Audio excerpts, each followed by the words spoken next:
All right, I'm here with Meg McGilvra, who wrote the article, What Can AI Actually Do for You for Helia? And Meg, before I ask you any questions, I just have to tell you, like, this was the article I needed last summer.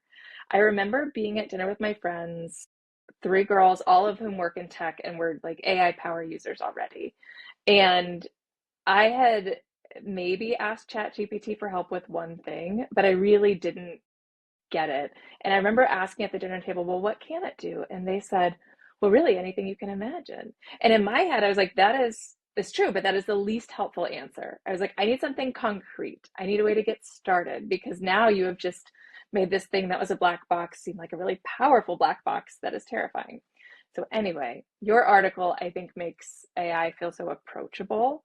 And I want to start with sort of like the payoff of using AI for anyone that's holding out. So you told us that you haven't made a PowerPoint from scratch since you started using AI. Not at all. So what do you do with all your No, extra time? not at all. Isn't it amazing? I know, isn't it insane when you think It's about how, beautiful. yeah, how much time we really take to make freaking PowerPoints and decks? The amount of time in corporate America, people are like, can you put that in a deck? Can you put that in a deck? And you're like, it's in a memo. Yeah. No, it's wild. Hours and hours have been saved on just doing PowerPoints through different AI tools. And so what are you doing with your reclaimed time? Yeah, it's funny.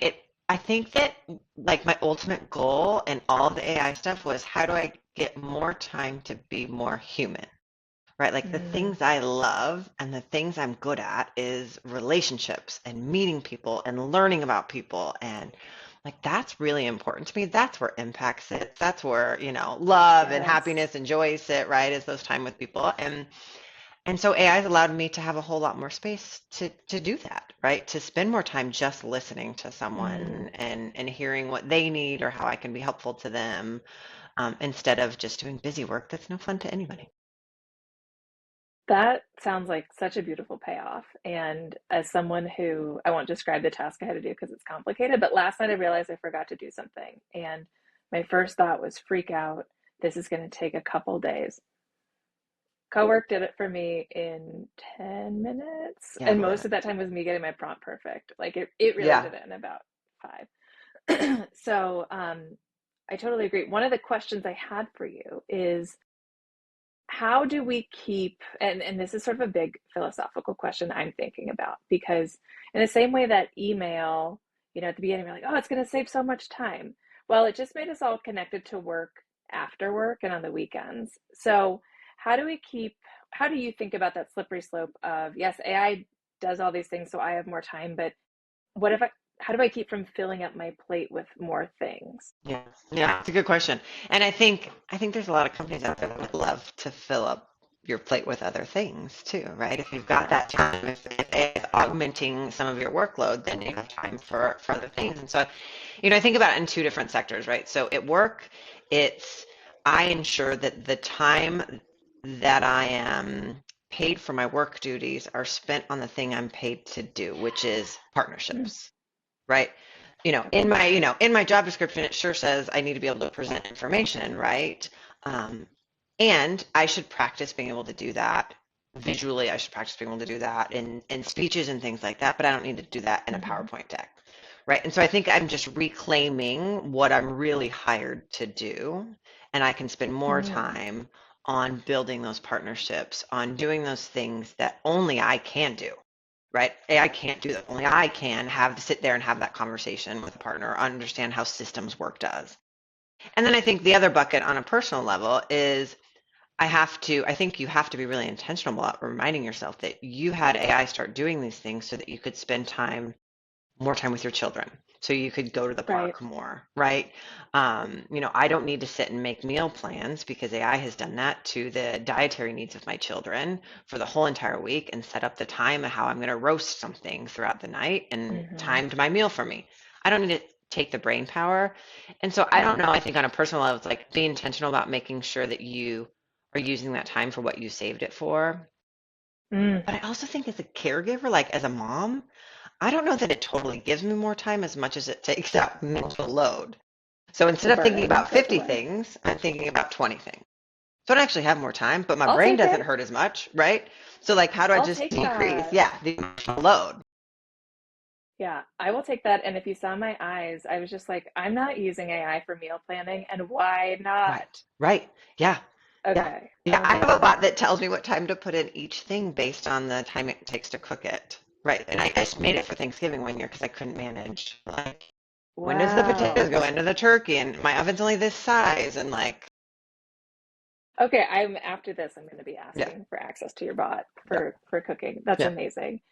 In that vein of the things that have to be done by a human, you've drawn a hard line between what AI should do and what has to stay human. Like where do you draw that line? Yeah. That's a really good question. And I think it's still in two sectors, right? I think you have to think about it Yeah. personally and professionally in the same sense.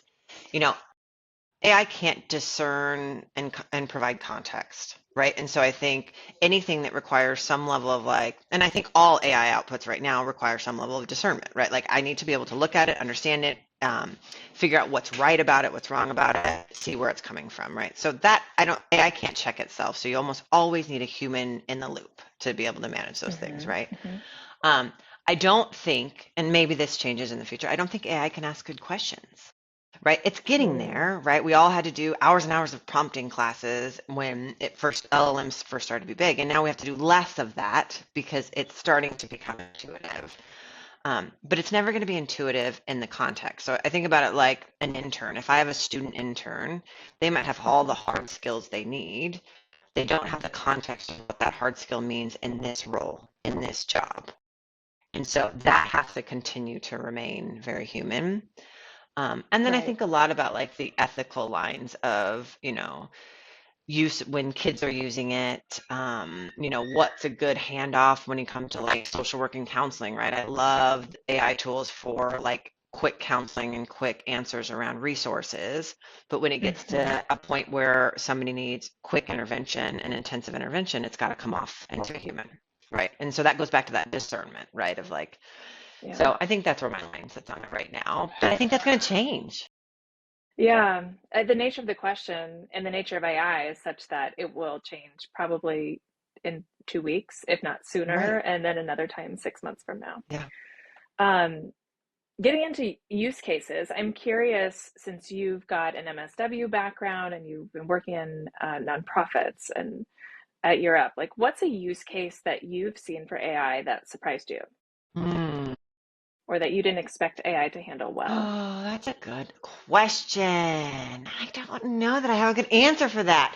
That's okay. You know what really surprised me, and it's much better than I used before, was the verbal ability. So I typically use ChatGPT as my large language model for most things. Like Claude for things, you've got to have your tool for your thing, right? But Yeah, yeah. ChatGPT is kind of my general, soldier in the AI world, and so their ability, ChatGPT's ability to have an audio conversation was surprising to me. So one of the first things I built in ChatGPT was a social work bot that helped parents think through how can I use a strength perspective response to my teenager. And so if my teenager's like, Wow. I hate you, mom, I never want to talk to you again, you could type that in and it would say like, hey, maybe this is how you could respond to your child, right? And it's not, you can't tell me you hate me, you're grounded for life, right? It's like Sure. here's some responses. And I built that around different kind of strength perspective work from social work and some different evidence-based practices that could support a parent, but it was done in a kind of a general language where anybody could access it and say like, they Mm. told me to F off. And so what do I say now, right? Like, just Right. type regularly. That was the point of the bot. So when they started the audio one, that surprised me that even before ChatGPT had like a natural language ability, which is much better now, it could go back and forth. And so Mm. I had a bunch of my friends test it where it was like, my kid just did this and this and this. And then it felt like they were like legitimately in a diet version of a counseling session, right? Wow. Where they're talking back and forth. And it was really responsive. And some of it even picked on tone. And so it picked up on somebody's like, it sounds like you're a little mad. Now, I know that they have learned what that is, but the fact that it can even do that was surprising to me, right?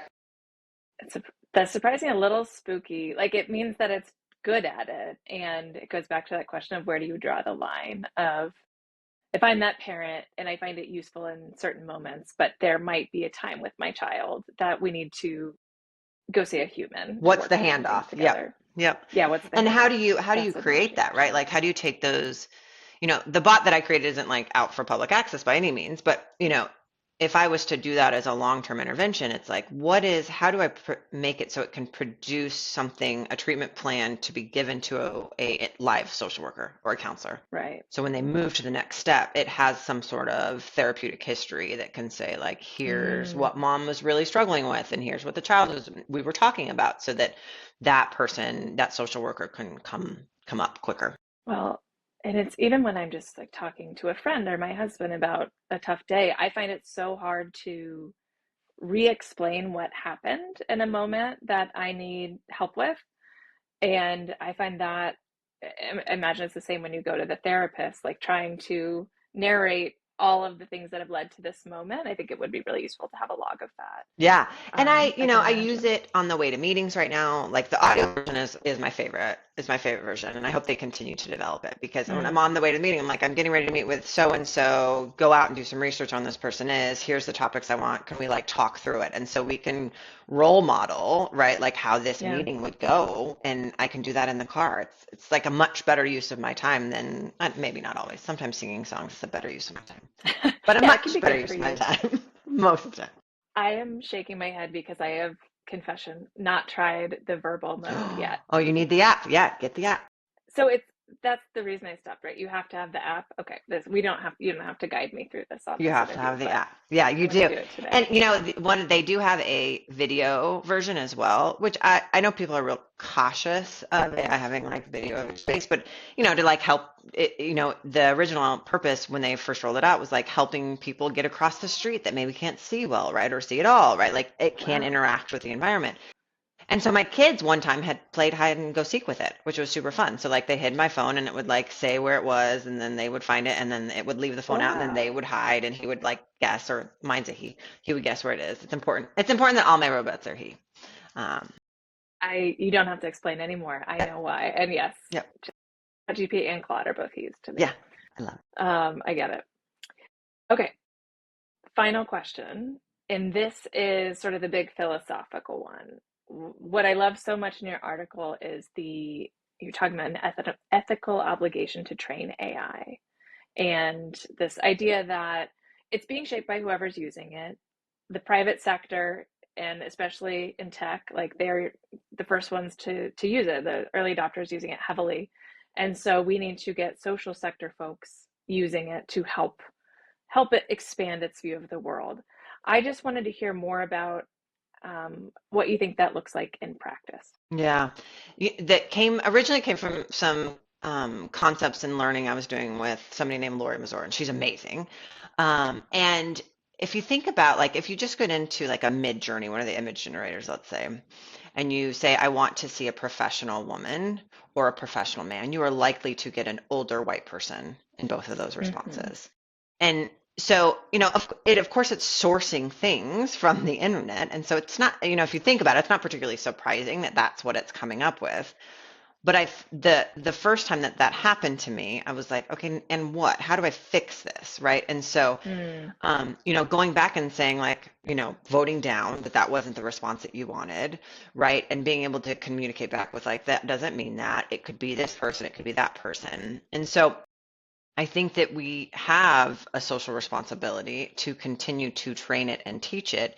And if it's pulling what we know isn't always great on the internet, and sometimes really scary out there on the internet, then how do we mm-hmm. have a bunch of super users that are training it with strong ethics, and not so it doesn't have all of the different isms in it, right? Because we're Mm-hmm. saying this is what a professional woman looks like or a professional man looks like. It can be of any race and ethnicity and culture.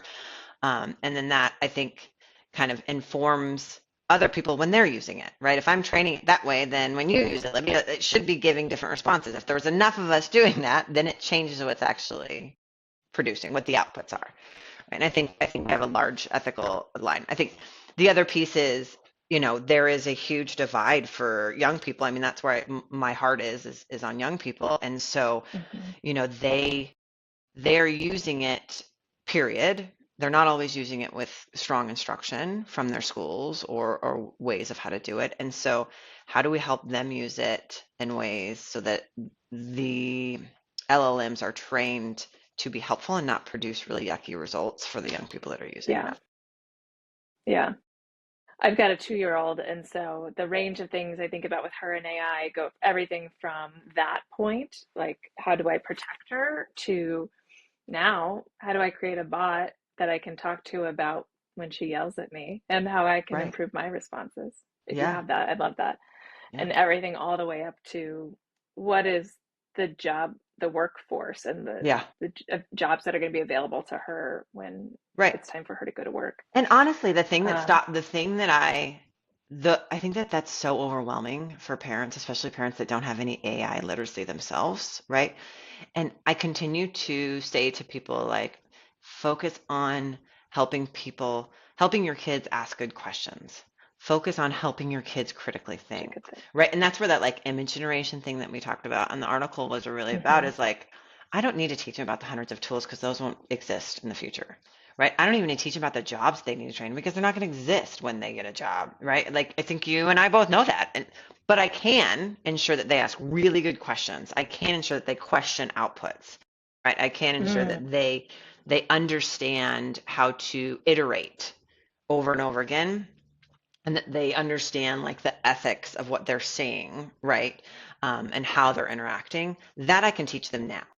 And so no matter what the tool looks like and the AI looks like in the future, they're prepared to be able to do that in a way that's different, I think, than others. And so screw all the AI stuff. I think that's Just be such a human, right? Like, be human, yeah, be be human. Is what it human. comes back to. I think it's such a powerful call to action, and actually like really tangible. As a parent who is somewhat AI literate, I'm afraid to claim that because it changes every day. Claim But it. Stop um, it. You're doing cloud work. You claim it. as you know, not knowing where to start, I think that's really tangible. And the one you said in there that I hadn't thought is question the outputs. That I think is really critical and going to be the thing we need to teach the next generation as much as ask good questions. Well, Meg, thank you so much for sharing your wisdom, everything from these ethical dilemmas to literally how to just write out all the tasks you hate and offload them to AI. Like that is such a Thank you. great way to get started. And if you want to read more about that, you can read the full article. But thank you to Meg, and we'll talk to you Thank later. you. Bye bye.